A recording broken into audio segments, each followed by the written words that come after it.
یہ دوسری بات ہے بڑی اہم. اب اس کی وجہ کیا ہے؟ اب کتے نے تو عبادات اور ریاضات نہیں کی تھی، مگر وہ صرف ان کی چوکیداری کرنے کے پر بیٹھا. اور امام قرطبی نے بیان کیا، کس امام نے؟ امام قرطبی تفسیر الجامع لاحکام القرآن، تفسیر القرطبی میں، اور امام فخر الدین رازی نے بھی بیان کیا تفسیر الکبیر میں، اور دیگر ائمہ تفسیر نے بھی.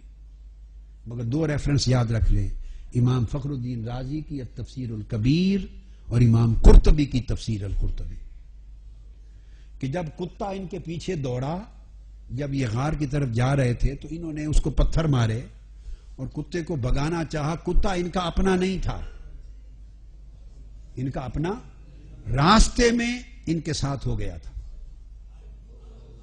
ان کے ساتھ لگ گیا تھا راستے میں.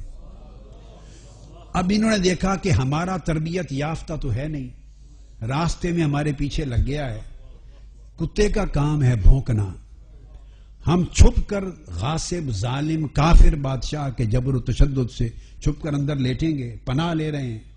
کتا باہر بھونکے گا، اس کو بھوک لگے گی، پیاس لگے گی، دھوپ ہوگی، اس کو کھانے کا نہیں ملے گا، یہ بھونکے گا، اس نے بھونکنا ہی ہے.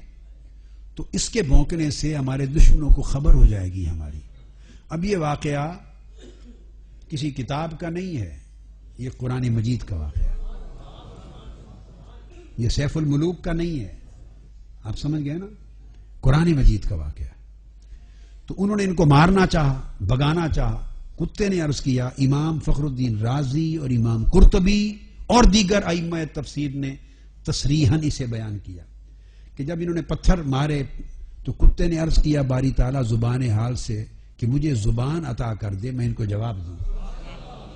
اللہ رب العزت نے کتے کو زبان عطا کی تو کتا اپنی دم کے بل اپنے 2 پاؤں زمین پہ رکھ کے اگلے 2 پاؤں کھڑے کر کے کھڑا ہو گیا اور اس نے پوچھا تم مجھے پتھر کیوں مارتے ہو؟ انہوں نے جواب دیا کہ تو کتا ہے، تو بھونکے گا اور دشمنوں کو ہماری خبر ہو جائے گی، ہم تو انہیں بھگانا چاہتے ہیں. اس نے کہا مجھے بھگاؤ نہیں، مجھے بھگاؤ نہیں، میں کتا ضرور ہوں مگر بھونکنے والا نہیں ہوں. میں کتا ضرور ہوں مگر بھونکنے والا نہیں ہوں. تو پتہ چلا کئی کتے بھی ایسے ہوتے تھے جو نہیں بھونکتے تھے. نسل نسل کی بات ہے. تو کتا ہے نہیں بھونکتا، کیا ہے؟ اس نے کہا وجہ یہ ہے، اس لیے نہیں بھونکتا. یہ کلمات ائمہ تفسیر نے بیان کیے جو میں نے کوٹ کیے ریفرنس. فرمایا انی احب اللہ، انی احب اولیاء اللہ والصالحین. خدا کی قسم میں اولیاء اللہ کو اور صالحین سے محبت کرتا ہوں.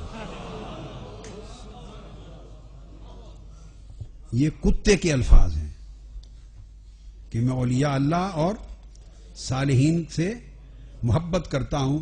اور اس کو امام قرطبی نے روایت کیا اور بیان کیا جلیل القدر تابعی حضرت کعب الاحبار رضی اللہ تعالیٰ عنہ نے. حضرت کعب جن سے صحابہ کرام بھی روایت کیا کرتے تھے، حضرت کعب نے یہ بات بیان کی کہ کتے نے فقام الکلب علی رجلیہ ورفع یدیہ الی السماء کہیئت الدائی فناطق فقال لا تخافوا منی انا احب احباء اللہ تعالی.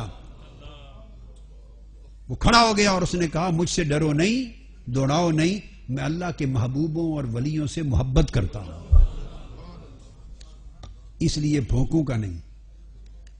اور یہی بات امام قرطبی نے کی، انی احب اولیاء اللہ والصالحین، میں اللہ کے ولیوں اور صالحین سے محبت کرنے والا ہوں، بھونکنے والا نہیں ہوں. چھوڑ دیا. اب اس کی محبت اسے لے آئی، اور چونکہ محبت لے تو آتی ہے. اب یہاں ایک نقطہ تصوف سمجھاتا ہوں. محبت کسی جگہ پر لے تو آتی ہے مگر خالی محبت سے ملتا نہیں. لے تو آتی ہے مگر ملنا کے لیے شرط ہے کہ پھر اس محبت پہ استقامت کے ساتھ رہے. پھر 300 سال کھائے پیے بغیر بھوکا پیاسا پھر اس در پہ بیٹھا بھی رہے. جب نفس میں یہ استقامت پیدا ہو جاتی ہے تو پھر جو حال اللہ کے ولی کو نصیب ہوتا ہے اس کا پرتو اس کے خدام کو بھی ملتا ہے، خواہ وہ کتا ہی کیوں نہ ہو۔ اور اگر عمل میں محبت کے ساتھ استقامت نہ آئے، ہمارے ہاں محبت تو تھوڑی زیادہ کم و بیش آ جاتی ہے، محبت کی چنگاری تو جل جاتی ہے، مگر دو چیزیں نہیں پیدا ہوتی زندگی میں جس کی وجہ سے ہم محروم رہتے ہیں، ایک متابعت اور ایک استقامت۔ اس کتے نے متابعت بھی کی، کیا ان کی پیروی بھی کی اور اس پیروی پر استقامت بھی کی۔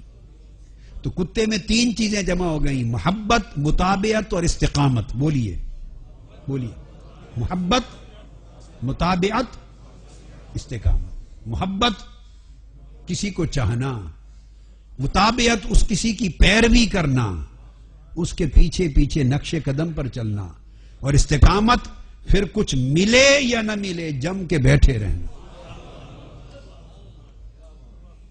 استقامت کی ایک بات بتاؤں آپ کو، سیدنا موسیٰ علیہ السلام نے جب فرعون کے مظالم بڑھ گئے تھے، بے پناہ بڑھ گئے بنی اسرائیل پر اور آپ پر، بنی اسرائیل پر، اور بنی اسرائیل کا جینا اس نے دوبھر کر دیا، تو آپ نے اللہ رب العزت کے حضور بد دعا کی اور دعا کر کے عرض کیا اس فرعون کو غرق کر دے، اور جب تک یہ اپنے آپ کو غرق ہوتا دیکھ نہ لے اس وقت تک ایمان لانے کی توفیق نہ دے، اس کو عذاب دے، انتقام لے۔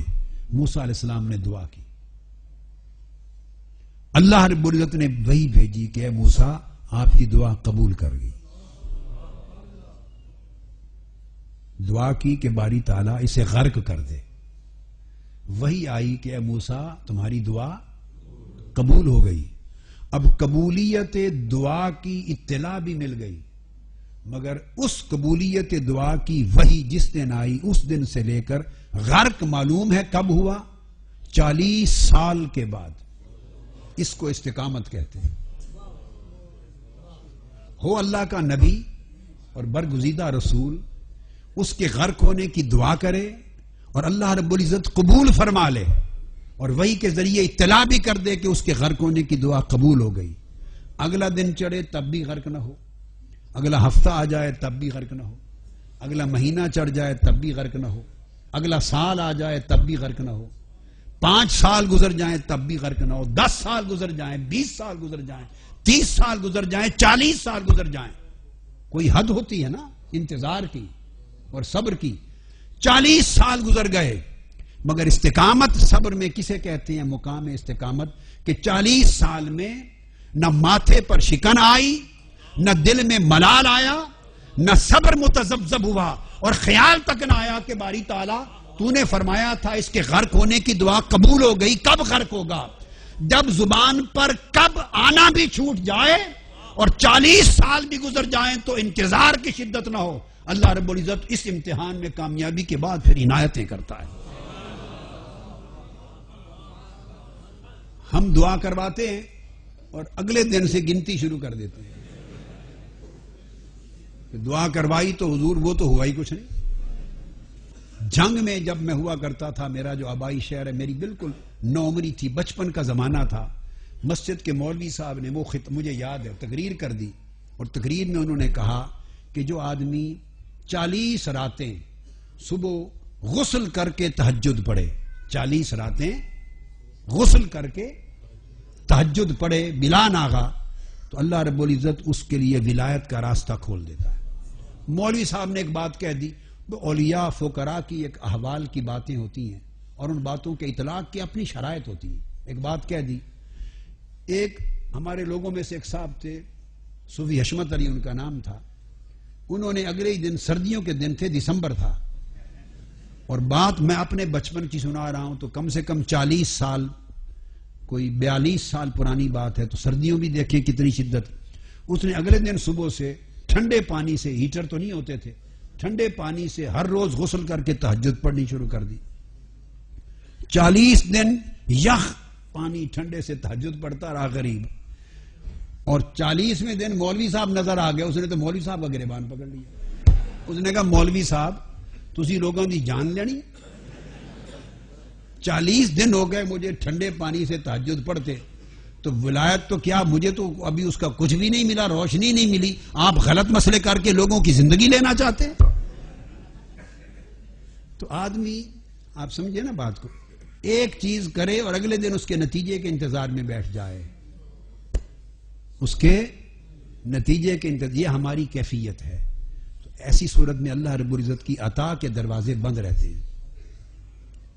عطا اس وقت ہوتی ہے جب بندہ اللہ سے مانگتا ہے اور یہ امید کرتا ہے کہ مانگنا میرا کام تھا، دینا اس کا کام ہے، وہ جب چاہے دے۔